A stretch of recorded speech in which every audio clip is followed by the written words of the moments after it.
Backlog or die cast. Catchy tune there. You won't believe how much I paid for that. Well, maybe you will. Hi, friends. Alan Bryce here. Welcome to the Backlog or Die cast. Welcome back to the struggle. The struggle to play all these video games, man, because that's what we're doing here.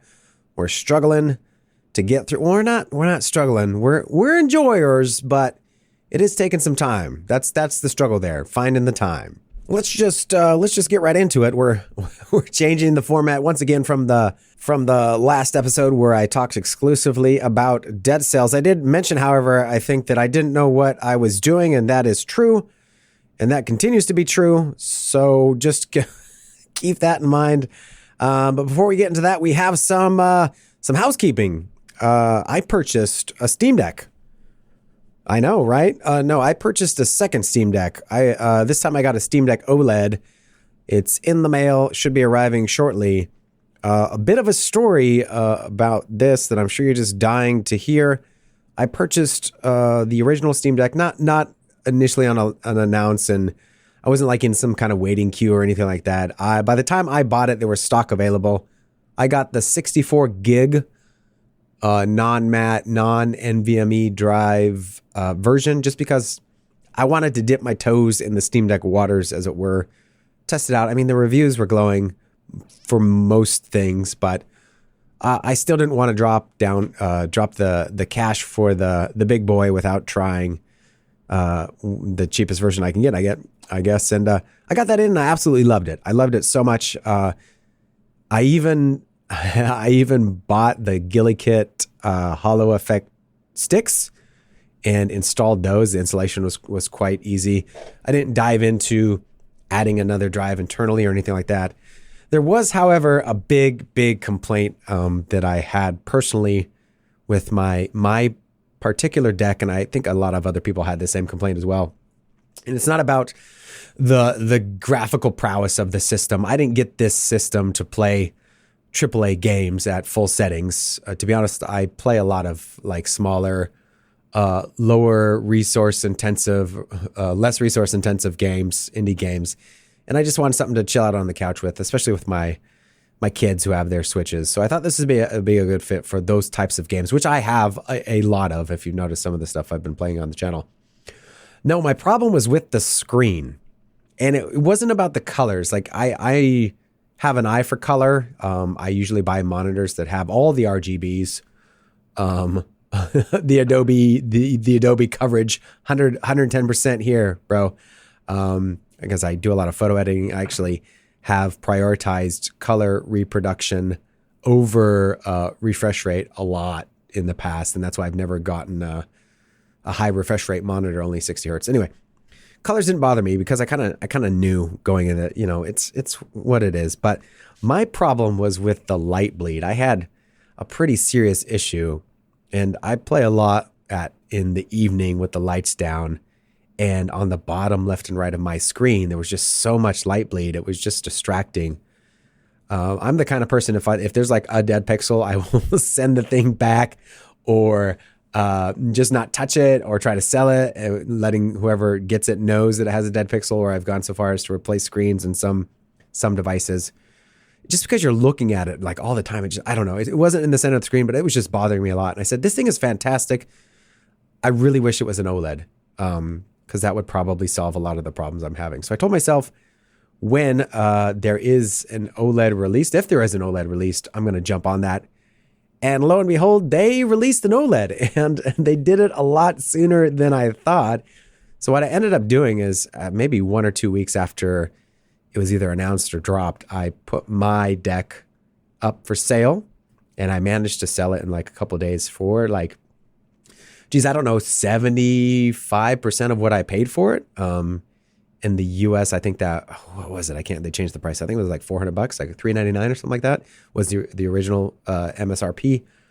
Because I figured I better sell it now while the selling's good and before too many people get their hands on these other decks. And where I live, the used marketplace is pretty good in Japan here. I could go to any number of stores and sell it like at a extreme discount, but get money regardless. But I put it on a website called Mecari. We say Medicari here.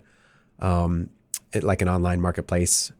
They take a sweet 10% off the top, which really sucks. I wish it was less than that, but you know, it is what it is. And it's a good site and there's lots of traffic on there. I mean, I could do like Yahoo auctions or even eBay, which isn't quite as popular here, but Medicari, I've sold so much shit on Medicari. It's just the de facto place that I go to.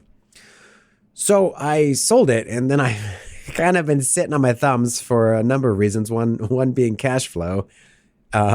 Like and subscribe if you haven't already. Speaking of cash flow. So I finally broke down and ordered one. I got the mid-tier one, the 512. Man, all I wanted was an OLED screen, which they delivered on, but they just added so much stuff in this refresh. It was just intense. I mean, you got more storage at the base levels. I mean, I went from a 512, which I bought a 256 gig SD card for, to now, a 64, and I bought the 256 card. Now it's a 512, and it's an NVMe SSD versus just I think it was just a standard M.2 in the 64. You get that OLED display. You have the same resolution, I believe. It's 800p. That's not an 800p. It's 800. Yeah, would that be p pixels? 1280 by 800 OLED display.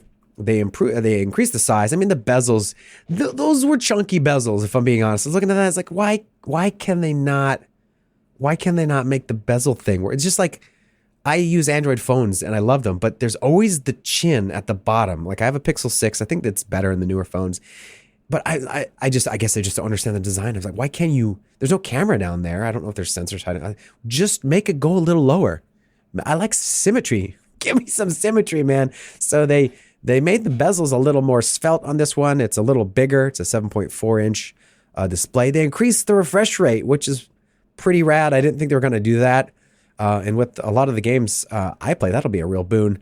They switched to a smaller APU, which doesn't really improve performance that much from what I heard. It maybe just helps with power and possibly thermals. It's Wi-Fi 6E.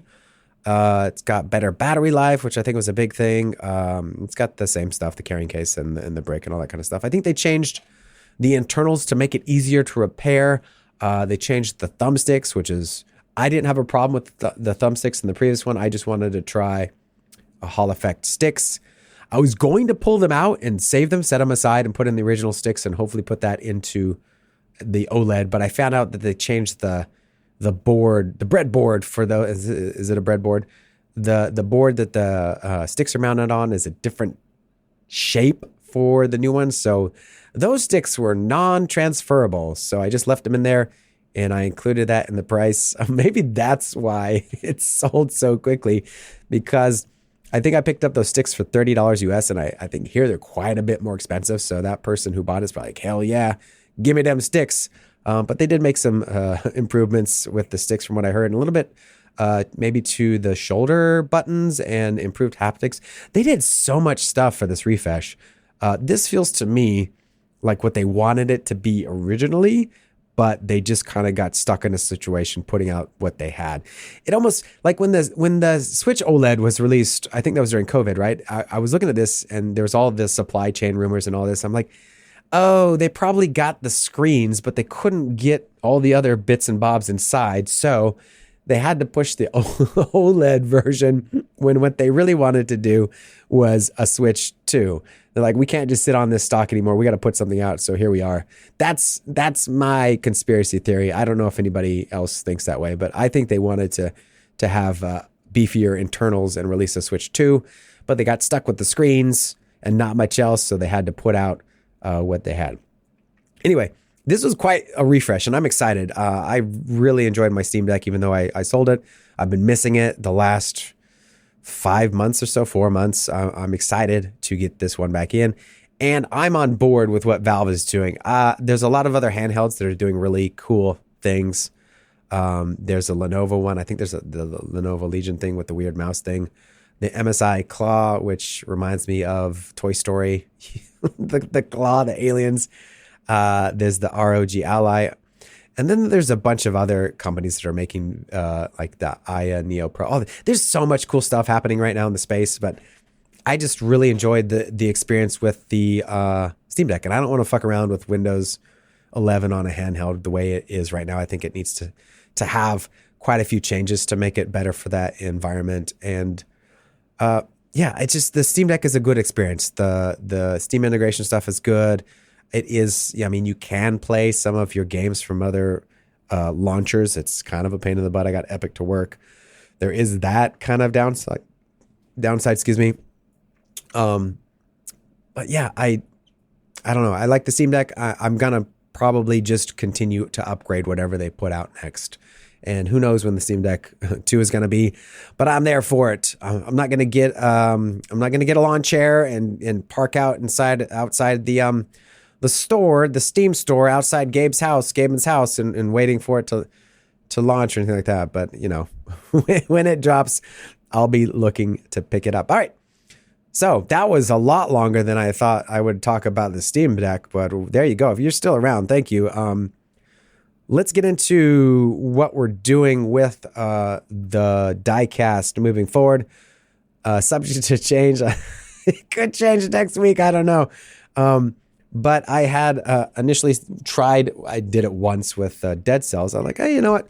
I'll just do a quick little 5-10 minute episode per game, per post I put up on my Substack on the site. And I did the Dead Cells one and it was fine. But then after I did, I was like, you know what? I don't know if I'm going to have much to talk about for a lot of these games. And I'm putting up posts right now, like 2 or 3 a week. I don't think I can record one of these little mini episodes 2 or 3 times a week. It's just not practical. I don't think it's doable. It's not tenable. That's the correct word, right? So what we're going to do instead is once a week would be ideal, but I think maybe once every 2 weeks is more realistic. Put up one of these diecast episodes, and what I'll basically do is just round up. It'll be like a roundup. I'll just round up all the games that I have put posts up for since the previous diecast, and we'll just talk about them. We'll go through them real quick. Just, touch on the games, feelings, how you're feeling. Go through our emotional state with each game. It's not going to be that. We'll talk about them briefly. And then that'll be that. I'll link to all the games in the show notes. You can go check out the full posts. You can go check out the YouTube videos, all that good stuff. But I just want to point out that none of what I'm doing here is like serious commentary. I'll put it that way. I think you kind of got that so far.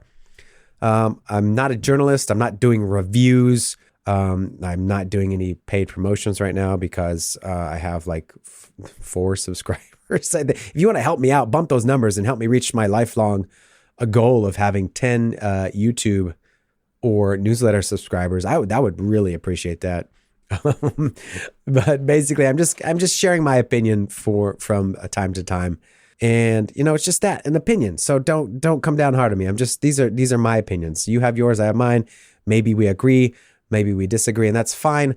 Don't just attack things you disagree with because, he said this game's bad, but I love this game, so I'm going to attack it. Let's not do that. It's fine. We can have differing opinions. It's okay.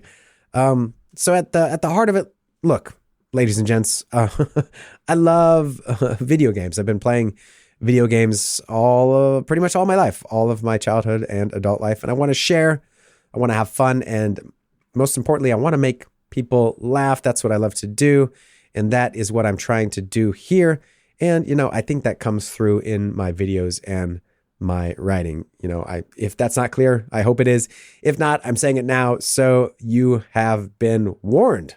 Okay. So, what is the backlog, the ongoing series of videos? It's like a playlist on the YouTube, and the title of a lot of the almost all the posts I put up on the Substack.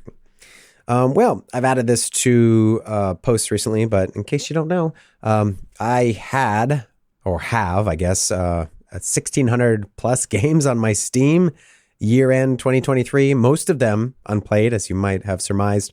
Must have been a reason I bought them, right? Right? I don't know.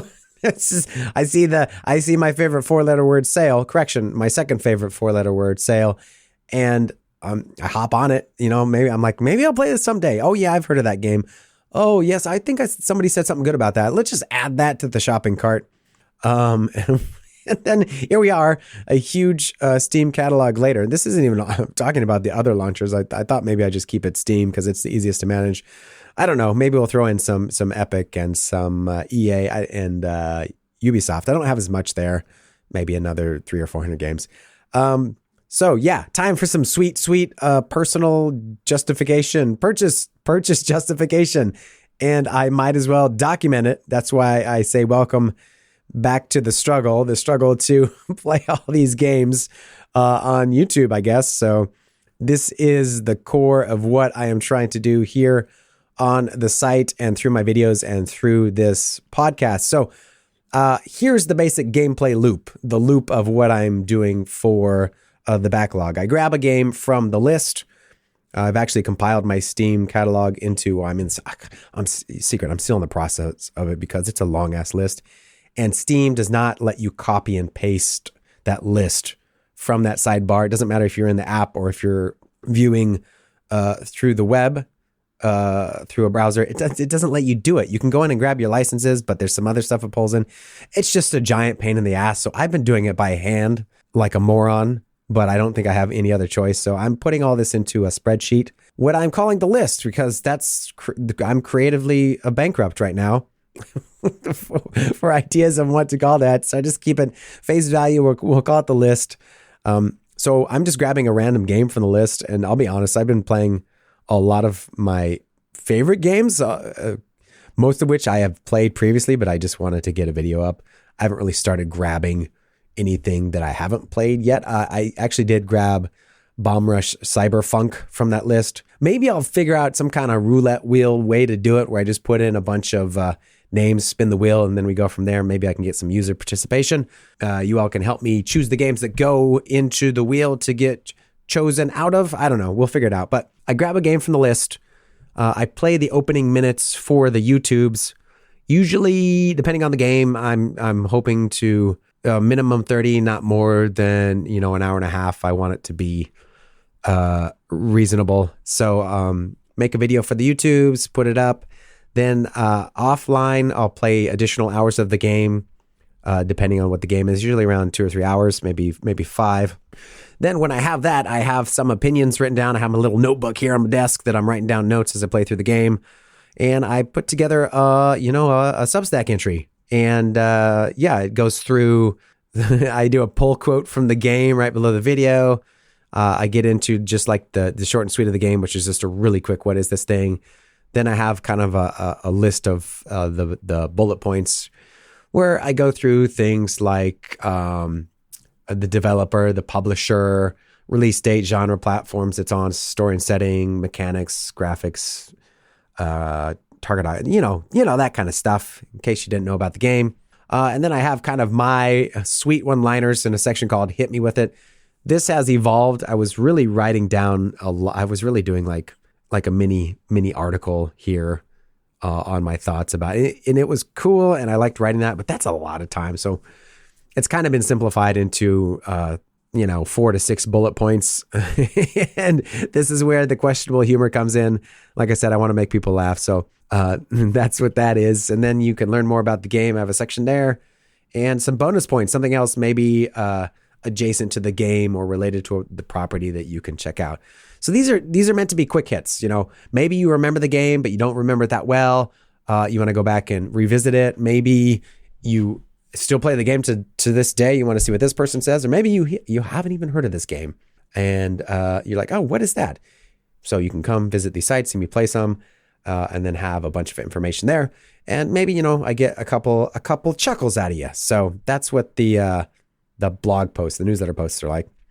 And then if I'm feeling a game, I might do a let's play of it. I'm doing one right now for Stray called Stray or Die. I think you get where the or die came from. So I'm trying to play this game or die trying. We'll get into that a little more later on in the show. And then I will gather those games together and maybe talk about them on the diecast, unless I completely have nothing to say. But yeah, that's kind of the loop, and then I'll repeat. So that kind of informs all of the other content. That simple loop is what I'm doing week to week for all of the things, the YouTubes, the Substack, and this podcast. So, in the future, I might give impressions of new releases, but we're not there yet. I already have some. I already made a YouTube's thumbnail for that potential situation, and I think it's pretty rad. Sometimes I get carried away creating things, so I was like, oh, I got all these other thumbnails here. What if we did this? What would that look like? So I just made one. It's pretty dope. I like it. Maybe I'll share that with you if I ever get around to a new game. This is backlog or die, so it kind of goes against what I'm doing. But, maybe it can be like, here's this new game. Maybe add it to your backlog. How about that? Maybe that could be the angle. Do something like, I don't know, like game ranks or something like that. Just some gameplay footage and then just some quick impressions. I think that would be fun. I just don't know if I want to start another path on this journey just yet. We'll see. It's up in the air. Maybe I'll do one. I'll find a game that's reasonable, do like a video a day or two after it drops, and just see if there's interest in it. So don't hold me to that, but that's an idea. So let's get into some of the games I have posts for up on the site since the last episode, which was basically just Dead Cells. And let me point out, the beauty of not talking about new games is I don't have to be punctual. These are old games and they're gonna be old. So I don't think it matters if I talk about them today or tomorrow. It's still the same on your end. And the games I have posts and videos up for are Hotline Miami, Cuphead, Into the Breach, Brotato, Shovel Knight Dig, Slay the Spire, Stray, Sea of Stars, Mad Max, and Spelunky 2. So let's start at the top with Hotline Miami. Wrong Number. Yeah, the second one. I don't know why I didn't play the first one, but I'm going to be playing things out of order. It's just whatever comes up. So this game, I really like this game. I played it through when it came out. I played it through on Vita. It was great. It was intense. It was fast paced, just like the first one. Rewarding. Quick hits. It was 80s inspired aesthetic was great. The music, that Miami Vice kind of feel. The storyline was something. It was gritty. I didn't follow it all the way through, but I enjoyed what I understood of it. I'm kind of a surface level guy. It's kind of hard for me to dig deep sometimes. But I enjoyed the level design. There was a bit of strategy there. You had to be able to adapt. It was a lot of trial and error, but it was fast enough to get back into it that it didn't feel like a chore. It was frustrating at times, but the quickness, I think a lot of these games that punish you very easily, if they don't do a good job of getting you back into the game right away, you get kind of frustrated with that. And I'm having a tiny touch of that with Spelunky 2, which I'm playing now. Not quite as bad as some other games that were offenders, but just a skosh. What was I saying? Oh yeah, diverse level designs. And this had a really cool soundtrack. I did quite a long write up for this on the post, just because this was before I transitioned to the bulleted lists. This might have been one of the reasons why I got done writing it. I was like, it's not super long. It's like a handful of paragraphs, 5 or 6. But I was proud of it. And then also I was exhausted. So to all of you doing written journalistic content out there, hats off to you, because this is not an easy thing. But I just said, if you've not played this game, you're on the fence. You need to get off that fence and you need to be on that hotline. If you're not averse to pixelated, bloody violence in video games, you should give this one a try. Next up was a post for Cuphead. Oh my God, I love the style of this game. I remember there was an E3 and they just showed a quick little trailer and everybody's jaw just dropped and they're like, what is this game? It's got just such a distinctive hand-drawn animation style from like the 1930s cartoons. Visually stunning. Originally, I think it was just boss battles, and then people played it and like, so what else is there? floor versions of it or whatever. And they're like, we'll get back to you. So it came out that it was just the boss battles, and they needed to pad it out a bit more from memory to make it an actual game. So then they added those flying levels and the running guns. We'll get into that in a second. But yeah, challenge. It's all about challenge. Again, skill, patience, but it felt good. The game was hard. I never felt it was insurmountable. Even though I'm not like the best at video games, I was able to eventually get the patterns down and get through it. So the music, awesome, jazz inspired, complemented the game aesthetic. There was a co-op mode that I never actually played. They added some content later with Miss Cuphead. No, Miss Chalice, Queen Chalice, Captain Chalice, that gave you another character. And I think some of her moves kind of made it, I don't know, like an easy mode. Yeah, in a way. So yeah, good game. I wasn't a fan of the flying part, like the bullet hell flying levels. I don't know. I felt like my character was nerfed in those situations. I thought the bosses and the set pieces in there were really cool. I just didn't like playing those levels too much. The running guns were fun. Just the coins to upgrade stuff were locked behind those running guns, and some of them were really difficult. And the checkpointing is hit and miss from memory, but overall, oh man, I love this game. Some takeaways here. Mugman ain't no man. And I used what else did I put here that I didn't talk about? Crack shot plus coffee plus energy beam. This is the way. If you don't know what I'm talking about, check out the game. And the animated series is surprisingly good. I am enjoying it. Elder Kettle is a gentleman and a scholar. Next up on the list, we have Into the Breach. Like I said, I'm playing the hits here. These are all great games. I love Into the Breach. Deep strategic gameplay. Looks like a chessboard, but it's not chess. Again, thoughtful planning and foresight. You only have the 3 mechs you're dealing with, but that's enough. It's mech versus monsters. It's like Advance Wars, but I don't know. I liked Advance Wars, but I got overwhelmed with units in there. And I mentioned this in my little write-up here.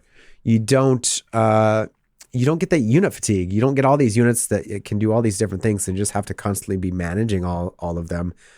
That's kind of like where I fall off of RTSs and other kind of like strategy, these turn-based grid strategy games. There's just too much to manage, and some people love that. It just makes it harder to pick up and play. So this was kind of like just right for me. I'm still on the fence if it's more of a puzzle game or strategy game.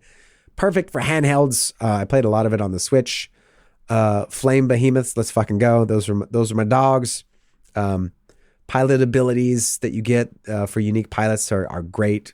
Your best friend developed that friendship. Oh yeah, I didn't know there's the physical version for Switch came with stickers. I almost want to pick that up just so I can get the stickers. I'm sure I can find stickers elsewhere, but I was like, oh, stickers. I'm not really a sticker person, but I like these stickers. I might get these stickers. So Into the Breach. Yeah. Strong game, simple yet elegant, infinitely replayable for me. And then unlocking the different mech cores. Like groups of mechs. There's like, what was there, 8? That's a lot of fun too. So Into the Breach, check it out. Next up we have your friend of mine, Brotato. Yes, I said your friend of mine, Brotato. He's got to be your friend because he's a bro. Fast paced. One of those, what's the Vampire Survivors? It's one of those. It came out after that, but I mentioned this in the video. I played Vampire Survivors like once, and I was like, okay. I can see why people are into this. Maybe not my thing. And then I picked up Brotato, and I was like, what is this? I think it was just time and place. I was visiting family, and I just had some downtime on the sofa. I had my Steam Deck still at that time. I was like, what is this Brotato thing all about? It's overwhelmingly positive. Man, maybe I should be more positive in my own life. So I bought Brotato, and I played a lot of it. It's fun. It's addictive. There's so many characters to unlock. There's all these weapons and items and all these play styles and strategies you can do. The controls are simple because there's basically just walk Simple controls is an understatement for these games. You just move around. It's humorous, it's charming. And I played through the regular mode, but there is the endless mode if you're down for that, making the replay value high. Yeah, I was surprised. I was surprised how much I actually enjoyed that game. Well, I still do. It was like $5. I was like, oh, if I can get like an hour out of this, I'll be happy. And I got much more than that, and I still am. But I still stand by the statement. If I could just carry one additional weapon, maybe I had 7 invisible arms instead of 6, I would probably be 17% better at the game. That's just math, really. Next up, we have Shovel Knight Dig. Oh, Shovel Knight Dig. I don't want to say this, but I think I'm going to say this. I don't think I like this game. I really liked Shovel Knight, and I really liked all of the DLC they put out for that game. And I saw this. I bought the other one, the puzzle pocket dungeon thing. I played it once. I kind of forgot what was happening in that one. I saw Shovel Knight Dig. I was like, oh, we can go from top to bottom instead of left to right. Game changer. And also it looks, let's be honest, it looks amazing. Like the design, the character design, like I don't know how to put it into words here, man. Just, it was like up-resed in a way, but it still has that pixel art. It's faithful to the retro-inspired aesthetic, but it looks more modern. How about that? Very vibrant, detailed pixel art. It looked amazing. And I was like, oh, this is going to be so good. Even all the level designs looked cool too. I was like, wow. I'm having a hard time talking about this because I wanted to like it so much. But for me, it felt a little unfair, and something about the movement just wasn't right. It was just so slow. And you would get in these situations where you would see something jumping at you and you're like, I know this is going to hit me, so I'm going to move. And you hit that stick quick enough, but your character just wasn't freaking fast enough to get out of the way.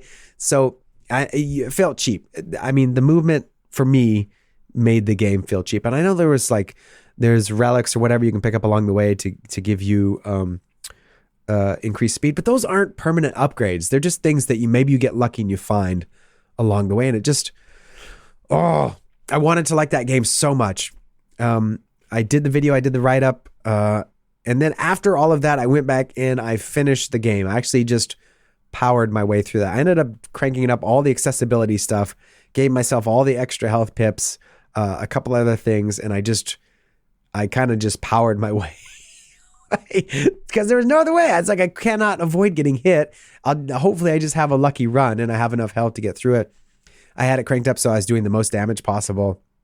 Just because, I don't know, out of frustration and morbid curiosity, I guess I just wanted to, or stubbornness, I just wanted to get through the game, and I did, and unlock some challenge stuff that would make the game more difficult. I was like, are you insane?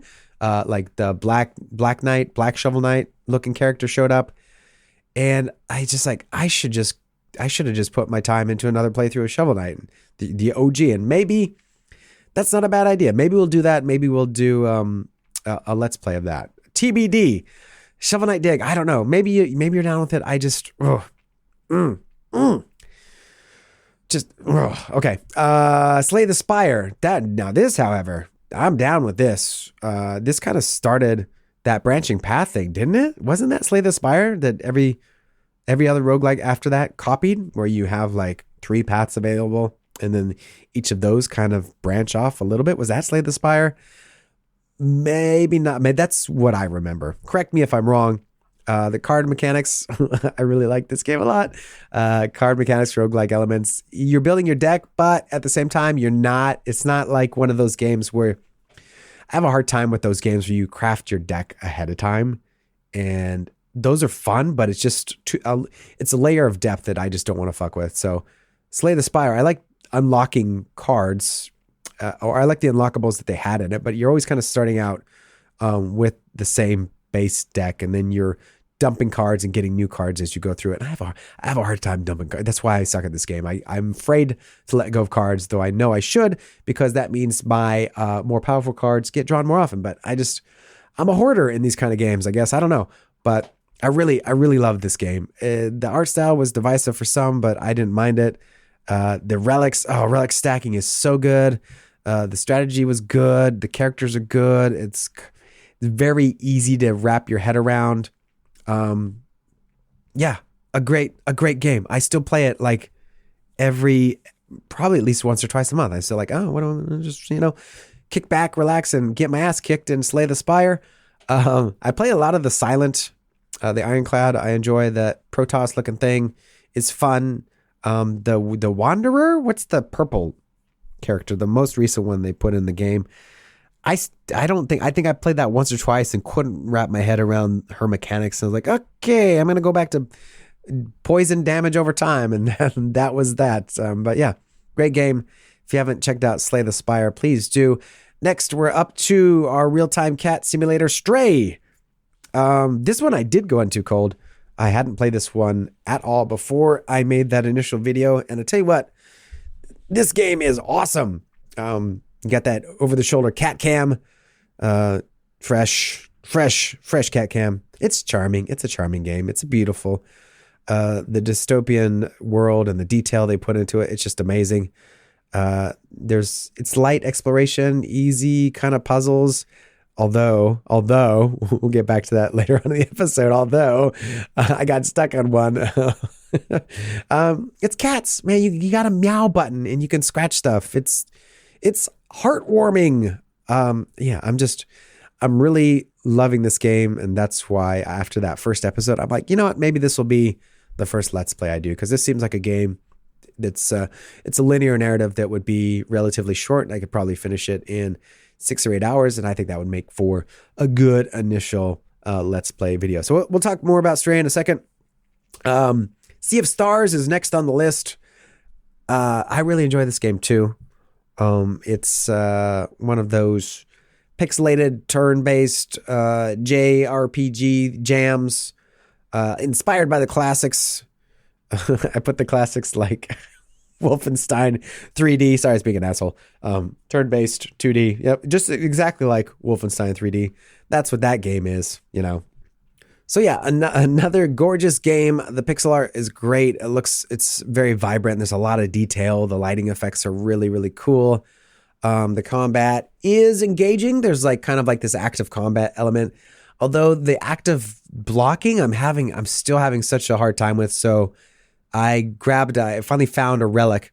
This is the thing. A lot of the accessibility stuff you don't have out of the gate. You have to find relics in the game that then allow you to toggle on the accessibility options, which I think is genius and devious at the same time. Because what if you never find that thing? Maybe it's just critical path and you will find it. I can't remember if I was just wandering off and I found some of these. I hope it's critical path. But I found one that gives me a 35%, I think it's 35% chance to auto block. And I was like, yep, we're doing that, because for whatever reason, I cannot get the timing for the block. It seems like the game wants me to press the button before the attack contacts me, and I'm always pressing it right as it I don't know. It was really frustrating until I found that relic. And to be honest, I'm just cranking all those relics because I don't want to get stuck. I'm old and impatient in a lot of ways.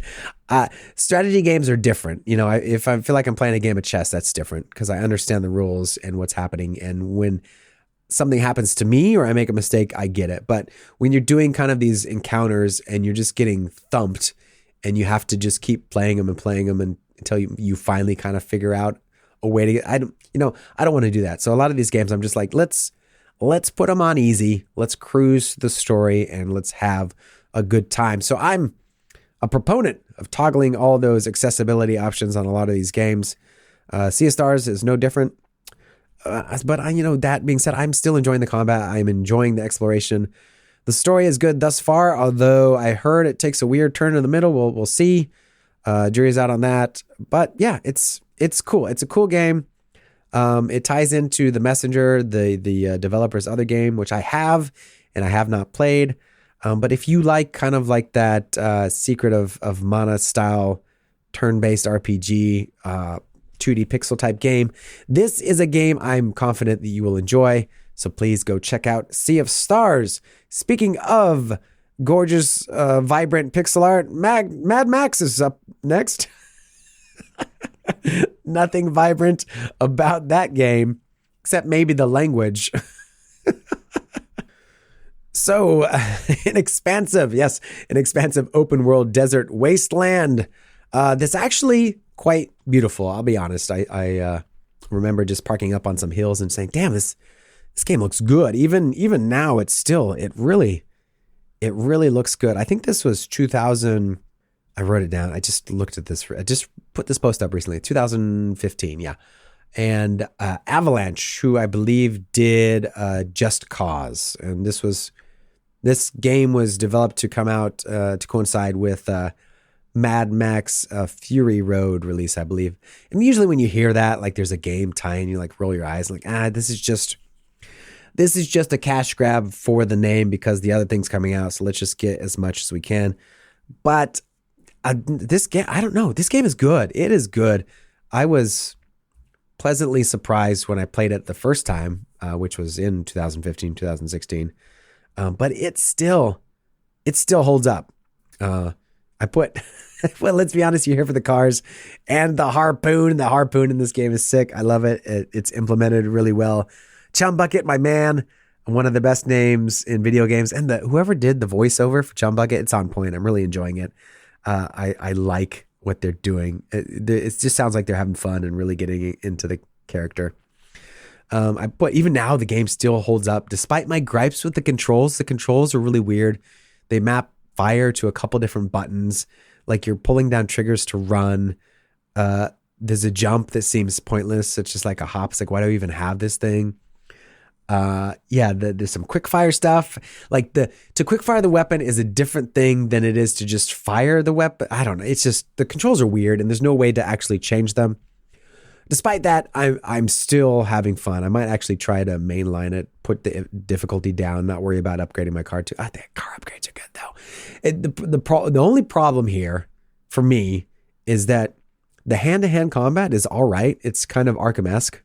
That's fun to say that because Batman Arkham Asylum and the subsequent games basically rewrote the playbook on hand-to-hand melee combat, especially in large groups, and other games, have followed that for better and for worse. This one does it pretty well. The problem is it's kind of repetitive. A lot of these games are if they don't give you enough to do. And because they're throwing so many enemies at you. So you go into these strongholds and you just fight a bunch of guys. Some guys, you have the unblockable attacks. They dodge they each have their own things you have to deal with. It's a lot because you have to keep doing it. And you want to get the materials to upgrade your car. And a lot of these materials are locked behind these encounters. So I don't know. I kind of want to see the game and finish the story, but I don't want to fuck around with getting the materials, even though I want to upgrade my car. Maybe can somebody give me a game genie? I just put my card in there and I can just unlock everything and get turbo button mashing and all that kind of stuff, please. I really want to finish this game. I hope I just don't I think that's why I put the game down the first time. It's just like, I don't know if I can do more of this combat because it's getting in the way of me experiencing the rest of the game. I don't know. I'm older and wiser now. Maybe that's changed. maybe not. But yeah, if you have Mad Max and you haven't played it, or you see it on sale and you just look at it and you say, oh, what? This might be good. It is good. Give it a go. I recommend. And the last game on our list here is Spelunky 2. People say that the unpredictable gameplay make it an exciting experience. I'm not convinced. This game, I don't know. I played a bit of Spelunky 1 and I remember thinking, this game is hard. I put it down. It's like, I like it, but this is hard. Picked up Spelunky 2 and I'm like, this game is hard. Oh man. Well, for those of you who don't know, Spelunky 2 builds upon the unique randomized challenges that made the original what it is. It's been expanded in scope. You have more to explore, but the same, general gameplay loop is, well, it's the same. You're kind of doing this side-scrolling, top to bottom kind of exploration thing, 2D, back and forth business. Like I said, it's so hard. It's the unpredictable part because you'll forget that there's a trap. You forget what the traps look like because you're just running around so damn fast. You forget that you have to pull in the trigger to walk. Usually you just push the stick a little slower or farther, slower, a little less or a little more to walk and to run. Not this game. You're at a full sprint unless you pull in that trigger, which is counterintuitive because when I'm playing a racing game, I pull the trigger to go fast. Not I pulled the trigger to slow down. Well, actually, no, that's wrong. You pull the left trigger to slow down. Anyway, you get what I mean. So you forget all this stuff and you just die, and you have four hearts or whatever, what I have right now, because I'm still very early on in the game. You'll take an arrow, and then the arrow will knock you off into something else, and then you'll get stung by a snake, which knocks you down farther, and you end up on spikes and you're dead, like all in an instant. Like there's no chance for you to get out, and that's what I mean by when I say that people enjoy the unpredictable gameplay. I don't know if that's exactly what they're talking about, but that's what unpredictable is to me, and I do not like it. I'm just thinking I need to get better at this game. Will I? I hope so. There's a lot of cool stuff that I want to see in this game, just based on videos I've watched and that kind of thing. There's a lot of stuff to unlock. There's a lot of cool items. It's so hard right now to save up the cash to get one of these items, and then you're like, I'm gonna test out this baller item, and then I'm dead. So I don't even get there's been so many times I've gotten an item and I've just died almost immediately afterwards, just for some random something that feels like it's out of my control. That's where a lot of video games falter for me if I'm playing them and I feel like I don't have control. If it's difficult and I feel like I have control, that's a different story. If it's difficult and I feel like I have no control, that's where I kind of fall off a game. I don't think this is that. I think this is just I haven't figured things out well enough yet. I keep forgetting that I have the grapple hook. I keep forgetting to walk. I know there's ways to set off traps without setting them off with your body. I think you can throw rocks and stuff. I wish I had more bombs. I don't know. I might do a let's play of this, just, if people want to see me bang my head on my desk, maybe throw my controller.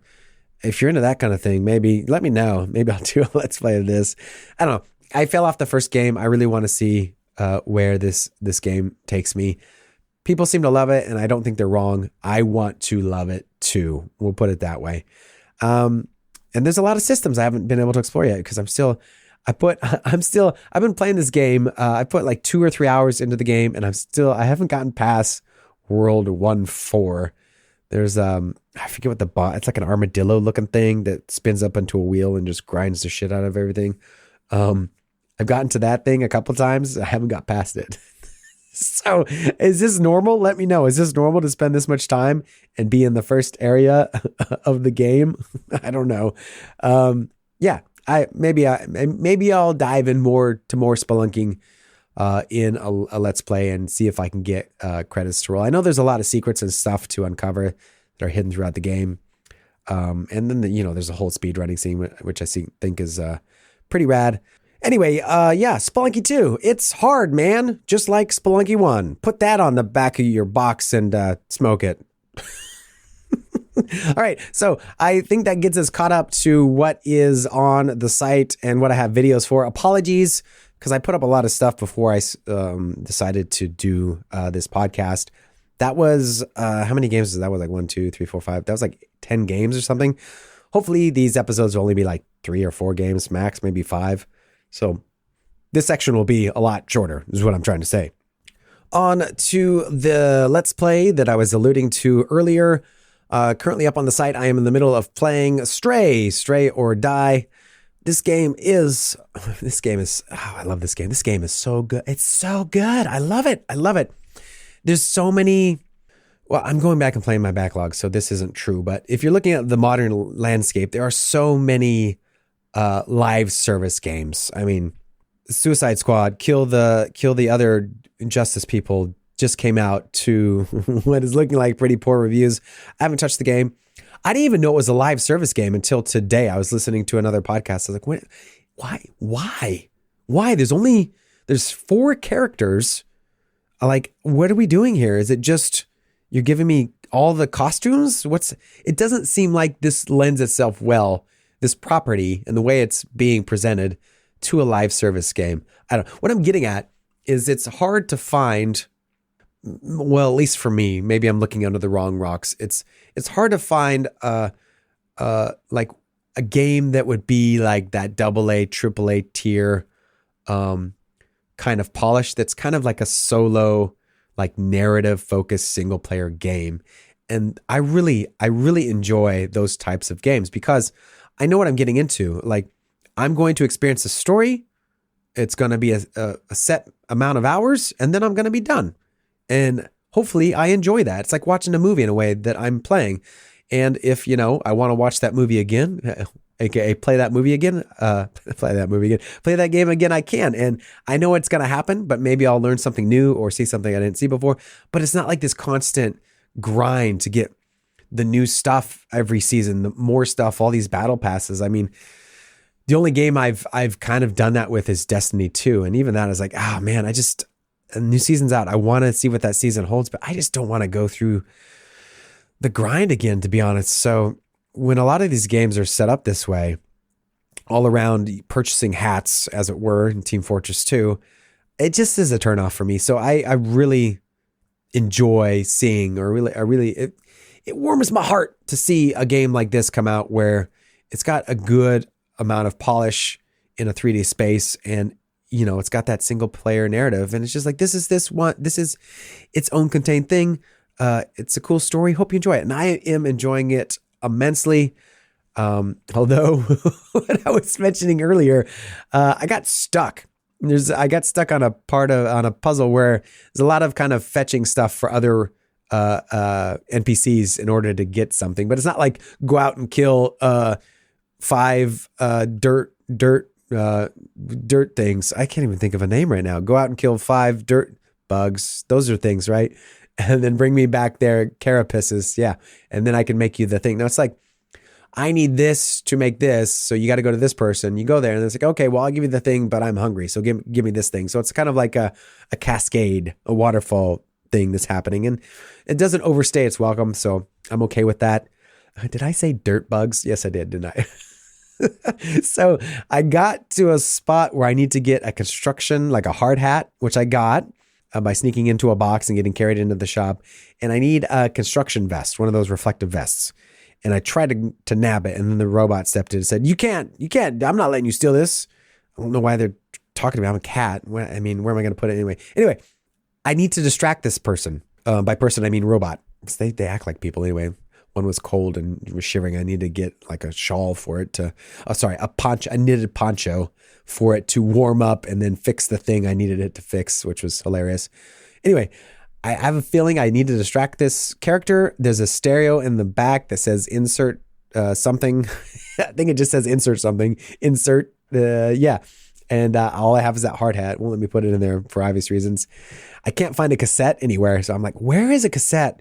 I was just running around in circles and I was like, I got to end this video because this is getting real boring real fast. So I actually, up until that point, I've been able to solve most of the stuff in relatively quick time. But for whatever reason, I could just not figure out how to distract that duder. So I stopped the video, but I'm excited. I'm going to look it up offline and then go back into it. I'm excited to get back into that game and see where that story takes me. And this is kind of exactly what I want to do for these Let's Play. It's hard to choose some games. You never know what people are going to enjoy watching or what you will enjoy playing on camera. This one kind of fit the mold that I had imagined for that playlist perfectly. I'm glad I chose it. It's a cool game. If you haven't checked out Stray, like I said before, go and check that out. It's fantastic. Okay, we're getting up on the hour mark, so I'll wrap this up. What else you been playing? Aside from that, I'm still playing Sea of Stars, about 30 hours into that game. I'm still playing Mad Max. I want to see what happens there. If I don't get frustrated with the combat, I'm still banging my head against Spelunky for like 30 minutes an evening. Like I said, maybe I'll do a Let's Play of that. Additionally, I am playing Jedi Survivor. I am liking that game a lot. Apparently, it was a buggy, janky mess when it came out on PC. and it turned a lot of people off, and they weren't having it. And of course, the internet does what the internet always does, and people just started complaining about it instead of just, I get it. You don't want publishers to release games in a broken state or unfinished. It happens with the modern gaming landscape. It happens a lot, actually. It is what it is, but that kind of makes the case for just waiting until later. I'm having the same thing with Cyberpunk. I played through a lot of that. I think I started the game 3 times on different occasions. And I'm like, you know what? I really want this game to be in a better place. I remember what happened with The Witcher.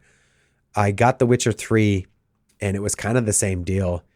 And the combat was a little clunky.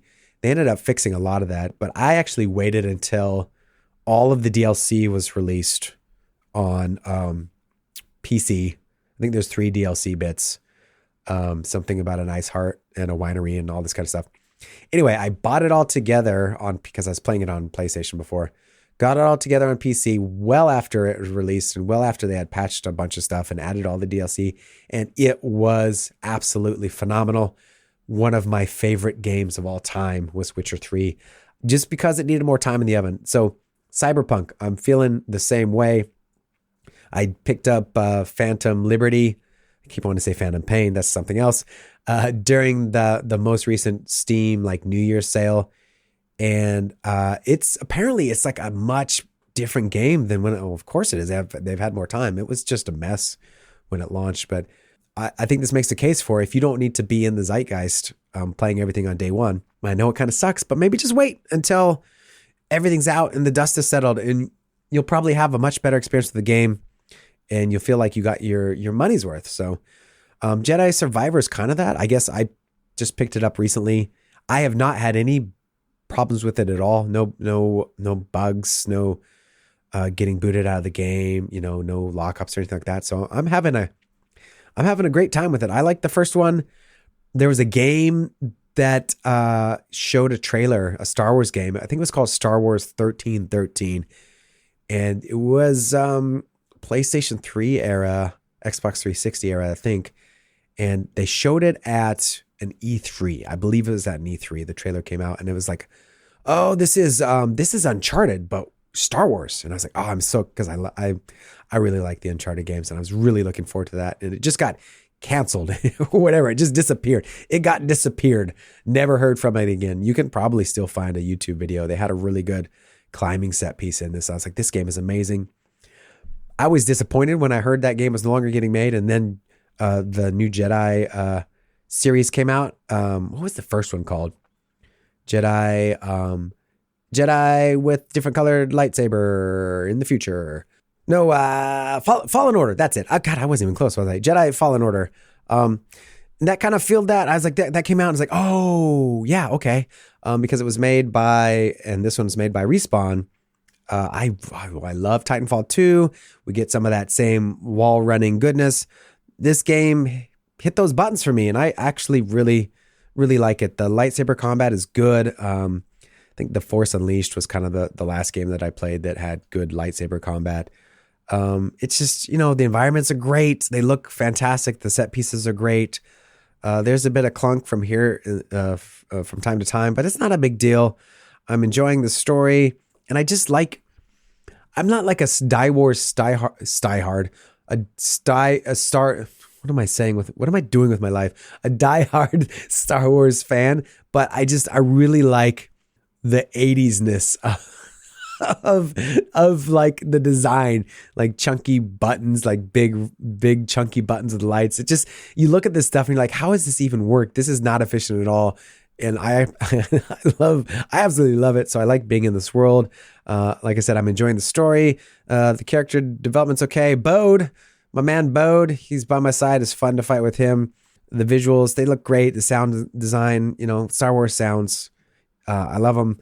It's great. So I'm having a good time playing Jedi Survivor. All right, thanks for sticking with me. If you stuck with me this far, a bit of rambling in the middle here, but that's what I do. Upcoming, I'm going to do posts on the Substack for One Shot. The video is already up on YouTube. And I'm thinking about doing videos for Inside, Katana Zero, and Papers, Please. All kind of smaller indie type games. And then last, possibly a Let's Play for Spelunky, and then maybe Inside. I think Inside would lend itself well to playing all the way through.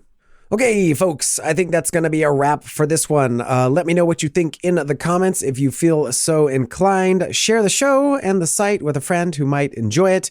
And if you got any value from this episode, consider subscribing to the podcast wherever you get your podcasts, or wherever you're listening to this, or on the YouTubes or the Substack, which is kind of, like I said, the hub for everything I am doing. Once again, thank you so very much for listening, and I will see you next time when the struggle continues. Diecast.